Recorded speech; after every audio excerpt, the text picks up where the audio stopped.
Los ataques a la Iglesia que se han venido cumpliendo desde la visión de León XIII no se refieren únicamente a las herejías y la apostasía con las que muchos teólogos y miembros del clero pretenden cambiarnos el Evangelio de Cristo por un Evangelio hecho a la medida del modernismo, en contra de lo que San Pablo nos advierte en Gálatas 1:8. Si nosotros mismos o un ángel del cielo les anuncia un evangelio distinto del que les hemos anunciado, que sea anatema. También la Iglesia ha sido atacada por medio de infiltraciones de sus enemigos en sus propias filas, provenientes las unas de la masonería, las otras del comunismo. Este plan conjunto entre masonería y comunismo ha venido penetrando a clérigos y especialmente a obispos y cardenales que dócilmente pasan a ser fichas eclesiales suyas. El plan maestro para destruir la Iglesia, o Master Plan, fue un documento anónimo hecho público en 1973 que denuncia la existencia de un plan para destruir la Iglesia. El comunismo, precursor del anticristo, la desinformación rusa. Pero también los comunistas, sobre todo en la época staliniana, penetraron las filas eclesiales con miembros del Partido Comunista. Esta labor se cumplió a través de la siniestra policía secreta llamada KGB. Así se demuestra con la publicación de un libro escrito por un ex miembro de alto rango de la KGB, quien denuncia esta estrategia que viene siendo adelantada desde hace más de 50 años. En el libro Desinformación, escrito por Ion Mihai Pacepa y Ronald Richlack, se muestra la estrategia del comunismo ruso y la KGB para destruir el cristianismo desde sus bases, por ser enemigo de su sistema totalitario. Pacepa es un general de la policía secreta de la Rumanía comunista, que en 1978 desertó a los Estados Unidos y denuncia la estrategia de los rusos, adelantada en 3 etapas. Primera, un ataque propagandístico encubierto contra la Iglesia. Segunda, la infiltración de agentes KGB en la Iglesia. Tercera, la promoción de la teología de la liberación. El ex KGB, Pacepa, afirma llanamente que la teología de la liberación es un invento de la KGB. Él dice que tiene conocimiento de primera mano de agentes secretos rumanos enviados a América Latina para extender esa religión entre las masas. Robert Chapman escribe en el Diario Internacional de Inteligencia y Contrainteligencia: sin duda, la doctrina de la teología de la liberación es una de las más duraderas y de más alcance que salieron de los cuarteles de la KGB. Esta doctrina pide a los pobres y oprimidos rebelarse y formar un gobierno comunista, no en nombre de Marx o de Lenin, sino como la continuación de la obra de Jesucristo, considerado un revolucionario que se opuso a la discriminación económica y social. La anti-iglesia dentro de la Iglesia.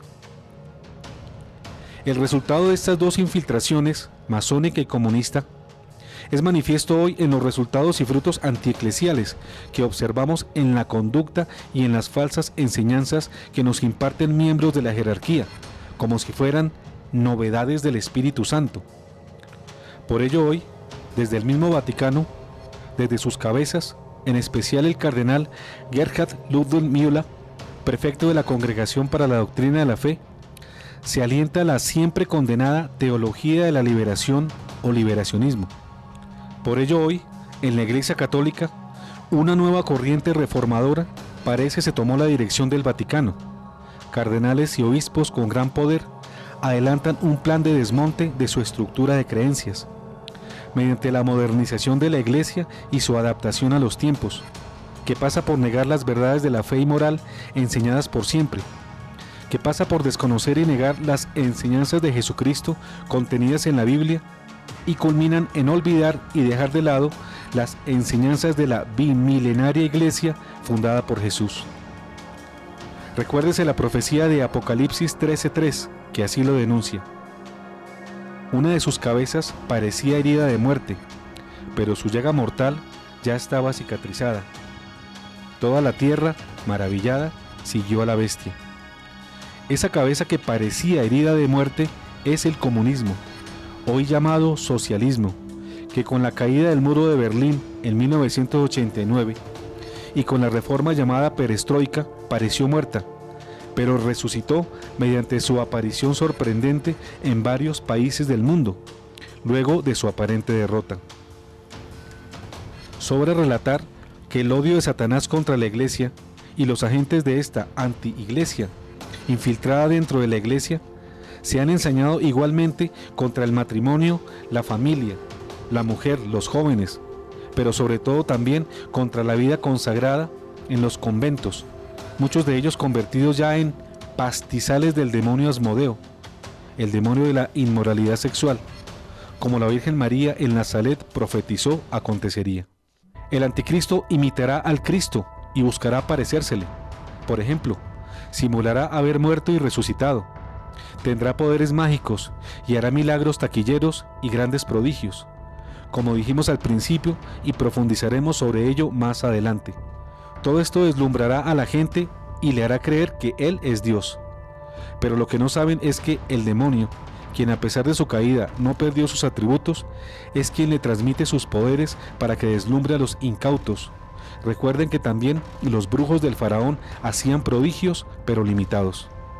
Existe la equivocada idea de que el anticristo mostrará su feo rostro desde el comienzo y será una persona de horror, que provocará la repulsión y el espanto de las gentes, aunque efectivamente lo hará al final, pero no la va a mostrar en la primera etapa de su gobierno.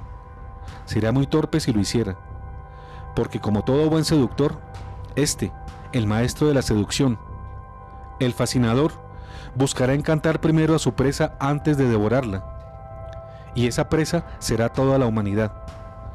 Por eso su personalidad parece haber sido muy bien descrita por quien fuera durante mediados del siglo XX arzobispo de Nueva York, el cardenal Fulton Sheen. Él, sobre el anticristo y los últimos tiempos, dice: estamos viviendo el apocalipsis, los últimos días de nuestra era, las dos grandes fuerzas del cuerpo místico de Cristo y el cuerpo místico del anticristo están empezando a elaborar las líneas de batalla para el concurso catastrófico. El anticristo no será llamado así, de lo contrario no tendría seguidores. Él no va a usar medias rojas ni vomitar azufre, ni llevar un tridente ni agitar una cola con forma de flecha como Mefistófeles en el Fausto. Esta máscara ha ayudado a convencer a los hombres que el diablo no existe.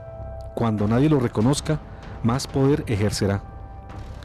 Pero por encima de todas estas descripciones, nuestro Señor nos dice que va a ser tan parecido a sí mismo que engañaría aún a los escogidos.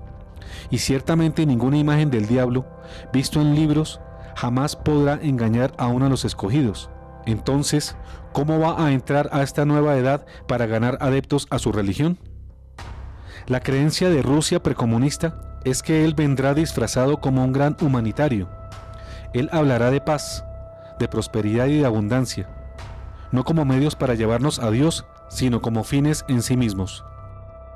En medio de todo su amor aparente para la humanidad y su verborrea de la libertad y la igualdad, tendrá un gran secreto que él no dirá a nadie. Él no va a creer en Dios, debido a que su religión será hermandad sin la paternidad de Dios. Va a engañar aún a los escogidos. Él creará una antiiglesia que será el mono de la iglesia, porque él como diablo es el mono de Dios. Contará con todas las notas y características de la iglesia, pero a la inversa y vaciada de su contenido divino. Relato tomado del libro Fulton Sheen, El comunismo y la conciencia de Occidente. Bob Merrill Company, Indianápolis, 1948, páginas 24 a 25. Una vidente muy seria y legítima, en concordancia con múltiples revelaciones, describe así al anticristo, en mensaje dado por nuestro Señor Jesucristo. Nunca asumáis que el hijo de Satanás, el anticristo, aparecerá agresivo o como un dictador malvado, porque ese no va a ser su estilo. Su belleza y cuidado personal engañarán a la mayoría de las personas. Tendrá una voz poderosa, será altamente inteligente y creará una imagen carismática impresionante. Su atractiva belleza, encanto y sentido del humor será como un poderoso imán hipnótico. Él será fluido en muchos idiomas y extraordinarias habilidades de comunicación, aunque no se le escuchará una sola palabra en latín. Él emanará amor y compasión y será visto como un cristiano. Será visto promoviendo la unidad entre todas las naciones y será amado en casi todos los países del mundo. Él será honrado por su gran servicio a causas humanitarias. Recibirá premios internacionales por su trabajo de caridad. Hasta aquí la revelación a la vidente. Siempre debemos recordar que Satanás se presenta como ángel de luz.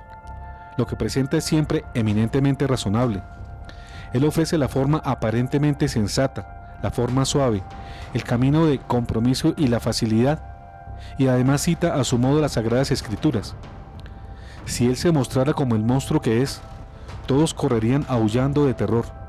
En su lugar, ofrece imagen de belleza cautivante y nos da una salida cuando estamos en un atasco, una alternativa cuando el camino de Cristo parece difícil o intransitable. Hemos mostrado el rostro amable del anticristo, pero el falso profeta no se le queda atrás, en simpatía, en gestos de humanitaria caridad, en demagogia y populismo. Es otro lobo, pero disfrazado de amable y bondadoso buen pastor. Conviene pues desde ahora tener presentes estas circunstancias para detectar cuando aparezcan y no caer ingenuamente en sus trampas. La llegada de el último Salvador, Jesús Cristo, el Todopoderoso, va a traer finalmente un futuro brillante para la humanidad. La llegada de el último Salvador va a marcar un nuevo punto de resurrección y de levantamiento de la humanidad si creemos y creamos la paz y la vida genuina para todos nosotros. Su llegada será el fin de la opresión, de la inmoralidad, de la pobreza, de la discriminación y el comienzo de la justicia, del amor y la empatía entre la sociedad. Él va a llegar y va a cortar la ignorancia, la superstición, el prejuicio, al abrir las puertas del silencio y sobre todo del conocimiento. Él va a establecer que haya un imperio de la verdad y de la compasión y va a preparar el camino a sí mismo para que haya una acción colectiva y constructiva y una participación constructiva de todos en el concierto y manejo mundial. Él va a venir para dar esperanza, libertad y dignidad a toda la humanidad como un regalo. Va a llegar, así que la humanidad va a probar finalmente el placer de ser humana y ser y estar en la compañía de otros humanos. Él va a venir y va a llegar este espacio de tal forma que las manos estén unidas con el amor, los pensamientos y con nuestros corazones que van a ser purificados para que estemos en el servicio de la seguridad, de el bienestar, de la felicidad, de el bienestar y paz para todos.